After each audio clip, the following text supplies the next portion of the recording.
اسد کیسر نے کہا ہے کہ ہمارے لوگوں کو لالچ دے کر وفاق اور پنجاب میں حکومت بنائی جا رہی ہے۔ اسلام آباد ہائی کورٹ کے حکم کے باوجود بانی پی ٹی آئی سے ملاقات کرنے نہیں دی جا رہی۔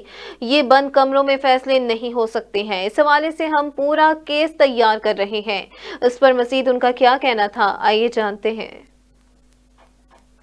تو میں اس پہ مذمت کرتا ہوں اور انشاءاللہ تعالی میں کوشش کرتا ہوں، میں سپرنٹینڈنٹ سے خود بات کرنا چاہتا ہوں اور ٹیلی فون پہ نہیں مل رہا، اور انشاءاللہ میں نے ملنا ہے ضرور، کیونکہ اس وقت جو ہمارے مختلف الائنسز جاری ہیں، جو اس وقت مختلف سندھ میں جو تحریک شروع ہو چکی ہے، جو بلوچستان میں ہے، میں نے انشاءاللہ تعالی بلوچستان کا وزٹ کرنا ہے، میں سندھ میں جاؤں گا، اور یہاں لاہور میں بھی میری خواہش ہے کہ میں تحریک لبیک سے بھی ملاقات کروں، تاکہ یہ جو ریگنگ ہوئی ہے یہ اس قوم کے ساتھ بہت بڑا کھلواڑ ہوا ہے، اور یہ عوام کا حق ہے کہ وہ اپنی نمائندگی اور لیڈرشپ چنے۔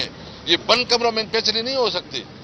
یہ ملک جو ہے نا، یہ قانون اور آئین ہمیں یہ پروٹیکشن دیتی ہے کہ ہم آزادی رائے، ہمارا قانونی حق ہے، ہمارا جو ہے نا فریلی موومنٹ ہمارا قانونی حق ہے، اور پبلک کا جو مینڈیٹ ہے آئین میں اس کو پروٹیکشن دی گئی ہے۔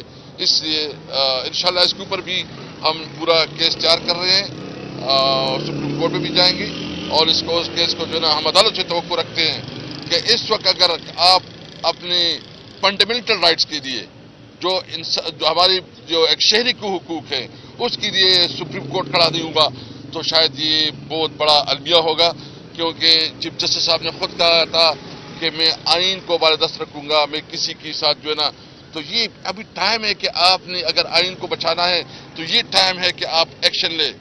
جو کمشنر نے جو الزامات لگائے اس کے اوپر انکوائری کرے۔ ہم تو یہ نہیں کہتے دودھ کا دودھ پانی کا پانی ہو جائے گا، حقیقت سامنے آ جائے گی۔ مہربانی کرے، پبلک مینڈیٹ کی توہین ہونے سے بچائیں۔